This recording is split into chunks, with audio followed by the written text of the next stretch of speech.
Applebaum, Chair of the CI Division, for the next couple of weeks. And I wanted to thank you all for joining us, and as well thank Aurora WDC for their support on this wonderful webinar. Just wanted to remind you, on the right-hand panel of your screen, you will see a question and answer space, and you can use that to ask questions as we go through the webinar. The way we're going to work today's webinar is a little bit different. We're going to have a series of questions asked to each of our panelists, and they'll give their general thoughts around that. And then we'll move on to the next question. So again, if you have questions, push them through to the webinar, and we will ask you them at that point. We'll ask them at the end. So if we go to our next slide, our first speaker is Mark Gettyman. Mark Gettyman is the Director of Information Services at Best & Krieger, and has been with GBK since 2000, managing the research needs of more than 200 attorneys and paralegals in 9 offices from DC to California. He's a past president of the Southern California Association of Law Libraries and the co-founder and co-chair of the Competitive Intelligence Caucus of the Private Law Librarians Special Interest Group. He has over 20 years of experience in law library management and writes and blogs regularly on competitive intelligence, research, and library management issues. I'm sure his views on Google will be equally as interesting, and his Twitter handle is there as well, as at @mgettyman if you wanted to tweet at all during this presentation. Jim Miller is our other speaker. Jim is a senior consultant with the Capitol Hill Group, a government relations and communications firm in Ottawa. Previously, Jim served as the Director of Policy to Canada's Minister of Human Resources and Social Development. He is currently completing his PhD in Information Studies at McGill University under the supervision of Dr. France Bouthier. Jim combines his political and competitive intelligence skills to provide clients with the intelligence necessary regarding how government impacts their business and organizations. So, without further ado, we will ask the first question. What are your general thoughts around using Google? We'll throw it first to you, Mark. My general thoughts about using Google. Well, Google is an excellent resource, and I don't know how we ever conducted research before the advent of Google. I do feel that it has some limitations that people need to be aware of before they get started when they're using Google, in terms of relying on the information that they're seeing, and whether or not they're actually getting everything that's available when they're running a Google search. The other thing is, when you're running a Google search, you need to be as precise as possible, I've noticed, because otherwise you get no one looks at the 1 million hits that they get in their search results. You always look at the first 2 pages. And so you need to have a good understanding of what it is you're seeing, why you're seeing it, and why Google ranks things the way that they do. But I do think it's an excellent resource. I think that in a world where you have literally billions of pages of information and data that are published on the internet worldwide, I think it's an excellent tool in navigating that sea of information. And Jim, what about you? What are your general thoughts around using Google? I mean, I think Google is, for me, an excellent starting point. So it's sort of a launching pad that I can actually get sort of ideas around other places where I could look or get background information. But I think it's very good that way, that you could then trace through other opportunities from that sort of starting point. As Mark said, it's pages and pages of hits, and most people, don't go past the sort of first 5. And I actually once heard a joke that said, "Where's the best place to hide a dead body? Second page of a Google search," because no one actually looks at that sort of second page. And it's also the other thing too, is that even though people can see that it's marketing, the ads at the top, you're not necessarily going to get the most reliable stuff up front. It's people who know how to sort of game the system. So I mean, I use this as a starting point. but there are sort of other things that I use beyond that. I'm going to jump in here too and say that Google's a great place to find images like the ones that I've used today for the slides. The truth is that it's almost like a glorified clip art in some ways if you want to use Google Images. We'll move on to the second question now. What are the dangers, if there are any, in relying too heavily on Google? And Jim, we'll start with you on this one. I think one of the biggest dangers that you could have is that number one is the reliability. So it's not necessarily the most reliable or the most accurate information, or even the most up-to-date information. It's people that know how to, game the search engine system. It's people that will be able to sort of get their page ranked up higher. So it's not necessarily the most credible information. The second biggest danger I find is that because you're overwhelmed with the number of hits, you don't tend to look at everything until you only look at a few, first pages, and you're probably missing information just by that, but also just because the information may not actually just be indexed on Google. And I've found in a number of situations where, doing Google searches and typing in the exact name of a report I was looking for, you couldn't find it. So, that's problematic. But I think one of the biggest dangers of Google is that Google doesn't understand context. So in the standpoint that you were saying, well, why are you looking for that or that particular item? And even by stringing words together, it's not really going to understand what the context of your search is. So you might get a lot of information. Is it suitable to pass on to someone to help them make a decision? Maybe not. So that's some of the dangers I find. And Mark, what about you? I know you have some good stories of when relying on Google can be very dangerous, particularly when doing legal research. Well, once upon a time, I was running a Google search and I had a Google alert set up on one of our clients, and there was an appellate opinion that was published involving that client. And it showed up in my Google Alert search and from Google Scholar. Well, it turns out then I went and pulled up the entire, the actual opinion from one of our paid services.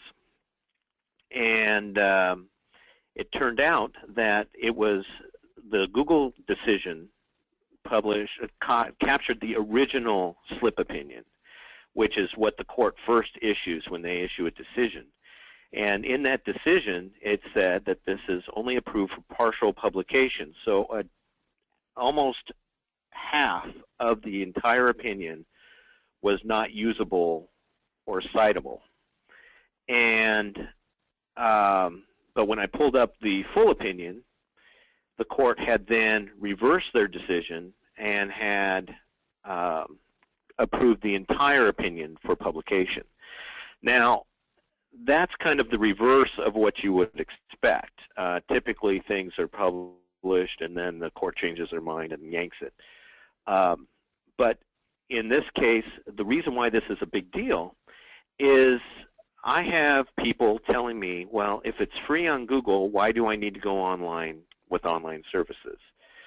Well, the problem with Google, and Google makes no bones about it. They've stated this many times, and people just, for one reason or another, tend to forget.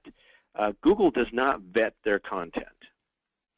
To them, content is content. Whatever they find, and they put it up there, and they don't have any vested interest in making sure it's accurate, correct, or whether or not it's even fraudulent. Their crawlers crawl, and the search engine indexes, and that's the extent of their involvement.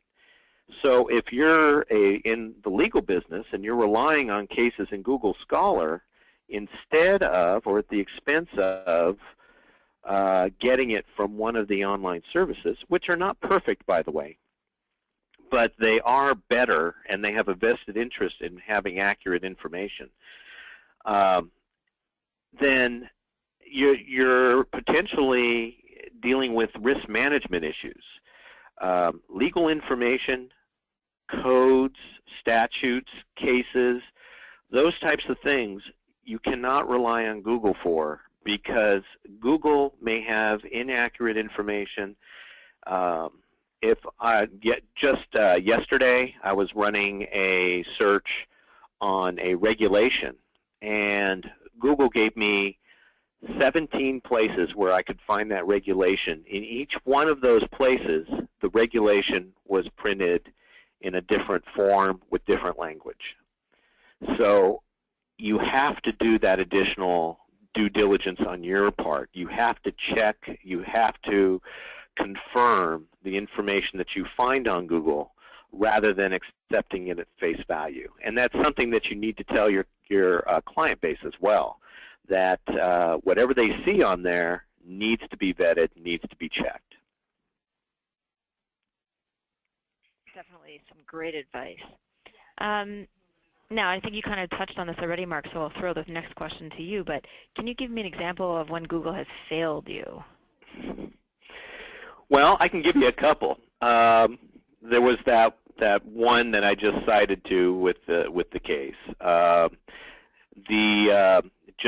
Yesterday, and Jim just made a great point about not everything is indexed on Google. We tend to think when we see a result set of several billion pages when we type a search that Google's capturing everything that's out there, and it really isn't.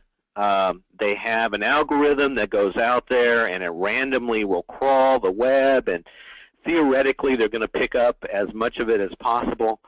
But and I'm not even referring to what's called the quote-unquote dark web, that intentionally stays off of the main grid. What I'm talking about is just what people post out there. There's just so much information, there's no way that Google's going to capture it all. So I was running a search yesterday on a decree, a water decree from the 1950s, and but this is a very famous decree. It's been cited over and over again, and Google picked up a couple of the citations to it, but they didn't have the actual decree. So what I ended up doing is going the old school route and went into a service called Melville, which is or WorldCat. That's another. Melville's a subset of WorldCat, which is a worldwide catalog. And I ran the search there, and I was able to track down the decree I was looking for. Google just doesn't have everything. I could go on and on of times I've been looking for reports, government agency documents, and they just weren't captured by Google. So this is something that you need to keep in mind, in the back of your mind, when you're running a Google search. When I run across situations like that, sometimes I'll use a service called Dogpile, which will search several different search engines simultaneously, including Google, and give you the results for them. And especially with the more esoteric searches or the harder to find items, you'll get better results that way, because you get the search engines will pick up things that the areas that each of them overlook. So you'll get that overlap, which kind of covers your bases. But don't forget some of the more traditional ways of going about looking for the information. Okay, don't jump the gun too much, Mark. We're going to get to that and to some of the alternatives in a minute. But Jim, can you tell us an example of when Google has failed you?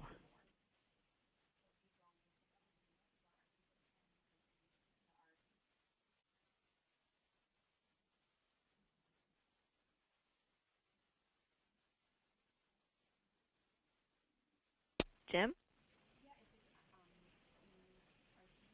Hello, sorry. That's sorry, okay. was I muted? So Hi there. Give us an example of when Google failed you. Technology. Sure.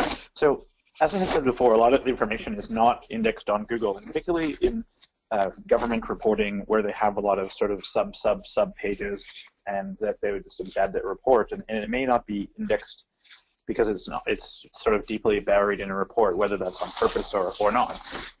And so, for example, I'll just use an example here, where a client was looking for some information on a particular poll that was done by a government department. And here in Canada, all the public opinion polling that is conducted by the government has to be published online within 6 months of its results being published. So it has to be online. It's easy to find if you know where to look. And so what I did was actually looking for a report for this client, and they had searched on Google, couldn't find it. It took, a number of people a while to sort of find, they couldn't find it. And I just went knowing where to look to get that information, and was able to get it to them within a matter of minutes. So, I mean, I think that it's that false sense of security with Google that has failed a number of people. And it's all sorts of helpful information and intelligence that could really help you move forward that you're just not being able to access because you have that false sense of security. So in this instance, it was a poll that was able to give them some great insight into what the government was going to do next and the direction of policy development. That they would have just been searching for weeks on Google with and not finding. I mean, I actually typed in the name of the poll, the department, everything is as a test for this, and it still didn't come up on Google. So, that's a big sort of failure from that standpoint. And you mentioned that you found things. If we flip to the next question now, you mentioned that there were times where you could find things for your clients that they couldn't find for themselves. So what are some of the alternatives that you use for Google? And we'll start with you again, Jim. Sure. So for Google, for alternatives to Google, I use a lot of paid services with regard to media monitoring, as well as monitoring of legislative and regulatory. And there are a number of services that will just give you reports on particular regulations or legislation that's passed at all different levels of government, and then media monitoring is again paid service that will you can broaden and narrow it as much as you want to, and they'll provide you with a great global view of everything, including social media. So in social media, there's a number of tools that you could use to monitor things, to track issues with regard to what's happening on the main social media platforms. And then lastly, I think is the biggest is just sort of going direct to the source and knowing where information is published, when it's updated, when it's made available, and there's no way that that's going to be on Google itself. You just have to have a series of bookmarks and sort of a schedule almost of where retrieve information when it's updated. And I think that just going direct to the source, you've got the most timely and accurate information. And then that's the online version. And of course, there's in-person and telephone, which is shockingly still of great value to get information from people. It's amazing that you underscore the importance to actually have to do some work, and that you can't just rely on Google to do everything for you. Mark, what are your alternatives to using Google? Well, it's funny that you bring that up, Jim and Zena. Just yesterday, I had to call a court that Horror of Horrors was not online, and I had to ask somebody for some information about a case, and they were very friendly and gave me the information. So that human contact, picking up the phone, is so invaluable. I can't overemphasize that enough. I've already mentioned things like Dogpile and services of that nature. If you're looking for property records, utilizing proprietary services like DataTree or going directly to a title company, there are services which all that information is available out there, but it's not indexed on Google and available through Google. There are the paid services like Lexis or Westlaw. We've actually set up we use a current awareness service called BNA Convergence, but there are several out there that may allow you to do the same thing. And what we do is we actually select the sites that we want to monitor. So there's a lot of blogs out there that are not captured by Google, and but they do contain good information. They have good reporting, and when you find those, it's a great thing to be able to add those to your clip service so that you can pick those up on a regular basis rather than trying to rely on a search engine to return those hits for you.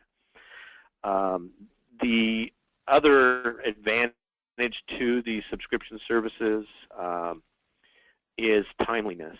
Google will crawl when they crawl, and so they'll pick something up. It may be a couple weeks old. By the time it picks it up, it may be a day old. It may not get updated for another month.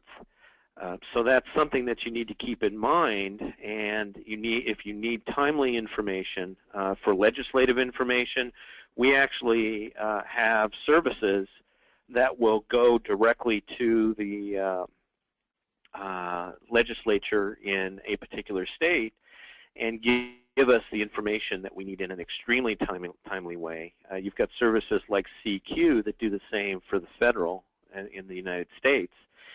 And these are all services that are extremely valuable because of the timeliness factor. I know in our business, in the legal business, timing is everything, and you need to be on top of things as soon as they happen.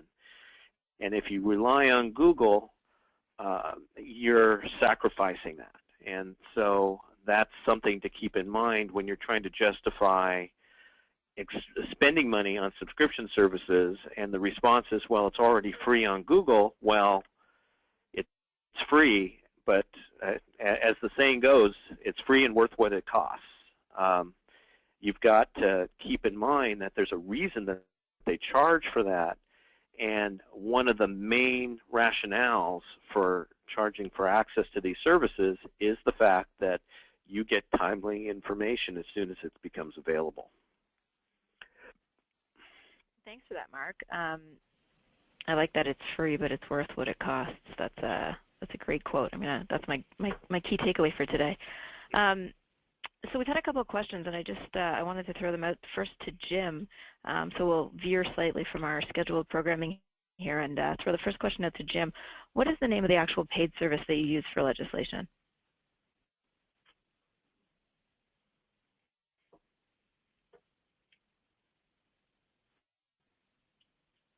Sorry, what we use here in Canada is a service called Knowit. It's relatively new. That's spelled G-N-O-W-I-T, which does a lot of stuff for records. It's still in development, so it's getting there. I usually do a lot of my own searching direct to the source. In the United States, we use a Stateside, which is a service that does legislative and regulatory monitoring. Great. So those are also services that are available. I mean, there's a number of them that do legislative and regulatory monitoring, and unfortunately in Canada, it's not as prevalent as it is in the United States. And Mark, you mentioned a bunch of blogs that you recommend. What are some of those blogs that you recommend that people use when searching? I mean, we use the SCOTUS blog is an excellent blog. If you don't know about it, it's something that has excellent coverage of oral argument and will actually let you know as soon as a Supreme Court case is issued. I mean, as soon as the opinion is issued, they'll have quick analysis up on that website. So that's an excellent site. I go, like Jim, sometimes I go directly to the source. In the state of California, you've got LegInfo, which is from the Legislative Counsel's Office, which is excellent coverage of the legislative session and includes the analysis reports as well from the committees. CQ I mentioned earlier, that's just got excellent in-depth coverage at the federal level. But when it comes to regulatory information at the federal level, it is really the, you have to go to the individual agencies. There is a regulations.gov website which does have some good information, but if you want to know about proceedings that are going on, if you want to know, for example, if you've got the Comcast merger that was in the works with Time Warner for a long time, monitoring those proceedings, the only way you can do that is through the agency's website. There is no other way that I found to do it. If somebody knows that, please shoot me a note and let me know. But that is something you really need to keep in mind. In terms of blogs, we represent a lot of public agencies, and there's a lot of watchdogs at the community level that keep an eye on these public agencies, and sometimes they will post things that are spurious, but there are other times that they will actually get a hold of a document and post it, or find some information and talk about it. And so what we do is we actually, when we add a new client, a new public agency client, the first thing I do is go take a look at the local blogs and find out, talk to people, and ask them, well, what are the blogs that really monitor what's going on in the city? And then I add those to our convergence monitoring, and it will pick up anything that meets the criteria that I'm looking for. So, you know, if you're looking for things on open meetings or public records or those types of things, any discussion of that will come up in my search and be part of the daily briefings that go out to the attorneys. So these are the types of things that are important to me at the local level.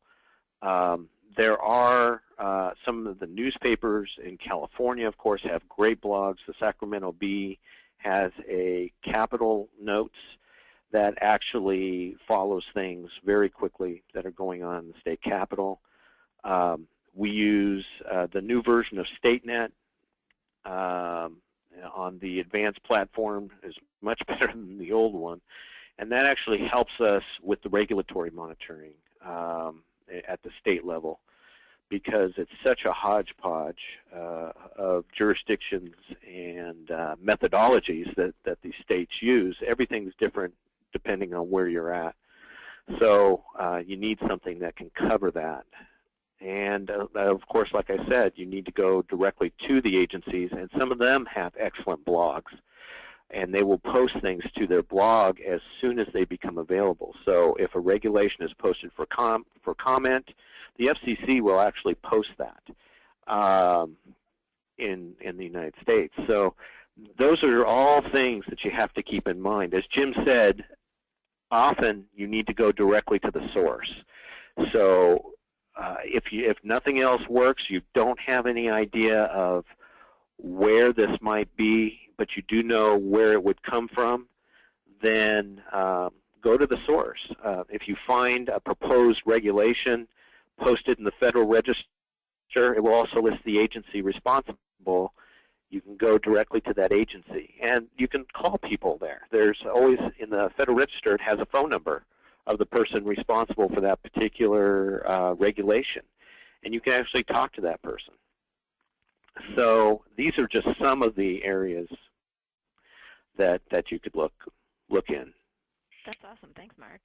One of the things we've done, just as another alternative to Google, is we've streamed, sounds like similar to what you do with your convergence, but we've streamed all of our premium and public content through one service called First Light, and what that does for us is it allows us to layer over a Google-esque search, so people get the feeling like they're searching Google, but the reality is that they're only pulling up already vetted sources. So we've done all the hard work for them, and they just need to go through their searches and find the things that they're looking for. So that's another alternative, more in line with what Jim was saying in terms of the paid sources that are available or paid aggregators that are out there for you. So just another alternative for the people on the phone.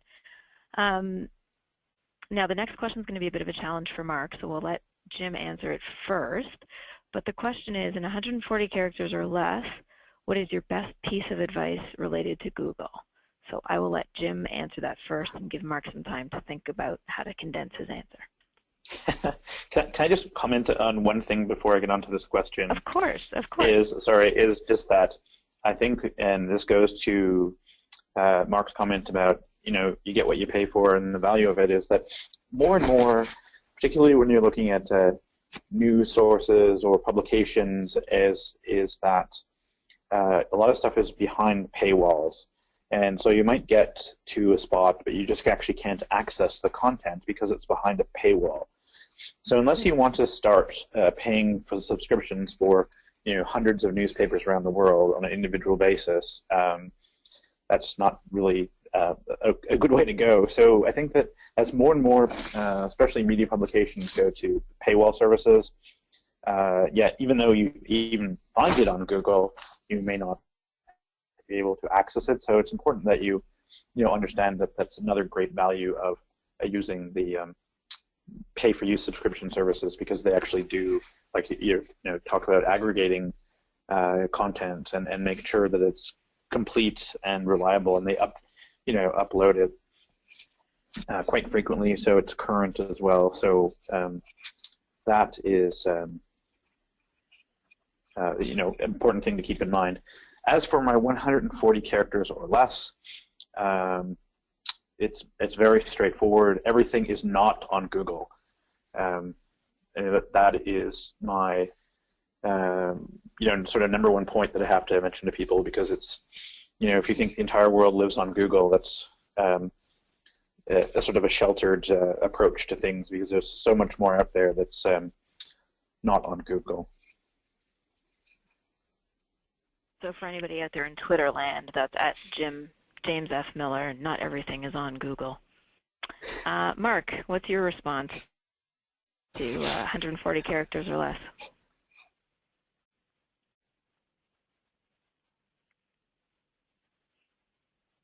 Have we lost you, Mark? Oh, I'm sorry. That's okay. I was actually muted, so that's why it was pleasantly quiet for a moment. My short answer is beware. Remember, it's a search engine, not a database. Content is not vetted. That's great, and then nobody asked me what my piece of advice is. My piece of advice would be to triangulate. So not everything is on Google. Beware and triangulate. I think taken together, those are three very salient points. And we'll move on to our last question now, and I'll throw it to you first, Mark. What are your final thoughts on Google as it relates to being a CI resource?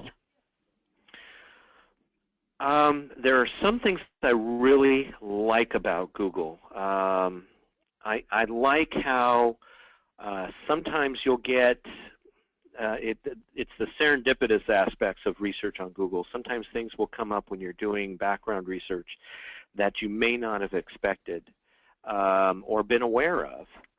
And those types of things can often lead to some really interesting points of information when you follow them. In terms of analysis, Google is not very good at analysis. It's good at providing the basics, maybe leading you to some of the basics or starting you on a breadcrumb trail that will lead you to better information. But as a tool in and of itself, analytical tool, I'm not real, I don't rely on it for that. And Jim, what are your final thoughts on Google?